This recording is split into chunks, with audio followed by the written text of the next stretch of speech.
Hello, I'm the Amazing Atheist, also known as that one fat guy on YouTube. I'll give you a nickel to tickle my pickle, but if I paid a nickel to see Nickelback, I'd want my nickel back.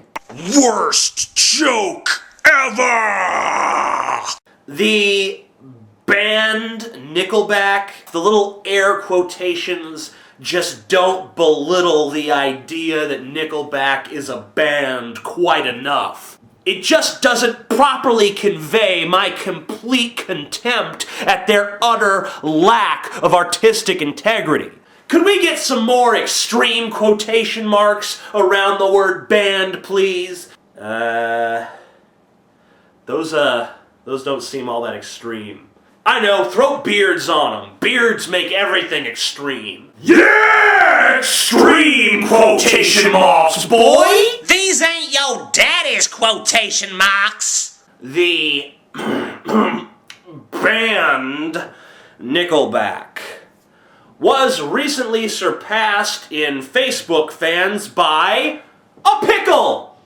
That's right, a pickle. Some girl started a Facebook group called Can This Pickle Get More Fans Than the Band Nickelback? And it did! Yay!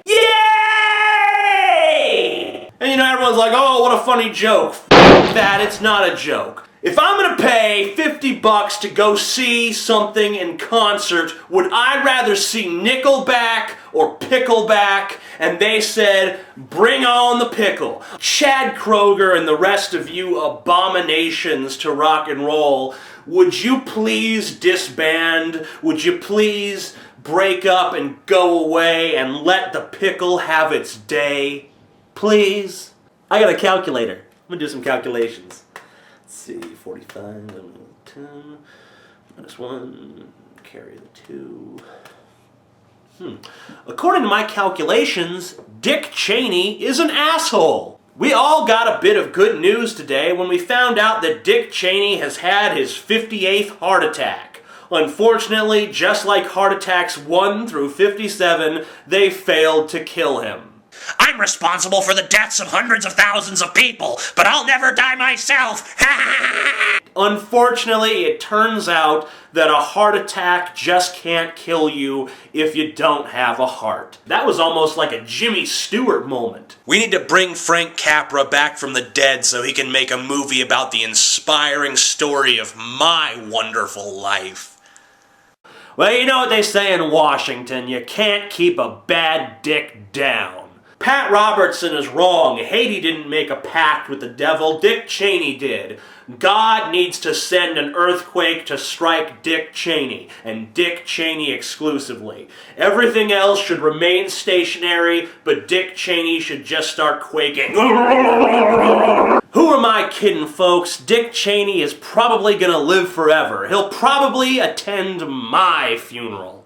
So Charlie Sheen is re-entering rehab, I think for something like the 723rd time over the last decade or so. I wouldn't even bother mentioning this whole Charlie Sheen thing, except every news site I go to is treating it like it's of some kind of grave importance. Fox, MSNBC, The Drudge Report, CNN, The Huffington Post, everyone is talking about Charlie Sheen like he's the next Michael Jackson. You know, everyone's down on Charlie Sheen right now for his whole assault thing with his wife. What I want to know is when Charlie Sheen is going to be brought up on charges of assaulting my intelligence. Have you seen the show 2.5 Men? It's 2.5 IQ points away from being full-fledged retarded. Charlie Sheen doesn't need to go to rehab for drugs or sex or whatever the hell he's in rehab for. He needs to go to rehab for bad sitcoms. Actually, America needs to go to rehab for bad sitcoms. Why do we keep tuning into this garbage? Really interesting little bit of news, too. There was another school shooting today in Littleton, Colorado. Most of you will remember that Littleton, Colorado was the site of the Columbine shootings some 11 years ago. No one died this time, so of course it's not getting anywhere near the same media coverage. I would not be surprised to discover that Littleton, Colorado is full of assholes who actually deserve to get shot. I'm not saying that they should be shot, I'm just saying that they probably conduct themselves in such a manner that it's not difficult to imagine yourself wanting to shoot them. I'm the Amazing Atheist. Favorite this video if you enjoyed it. Rate it, comment it, subscribe to it, and I suppose the question of the day is this. Would you rather eat nothing but pickles for the rest of your life, or listen to nothing but Nickelback for the rest of your life? Or, if you'd like a more challenging question, what causes school shootings and how can they be prevented in the future?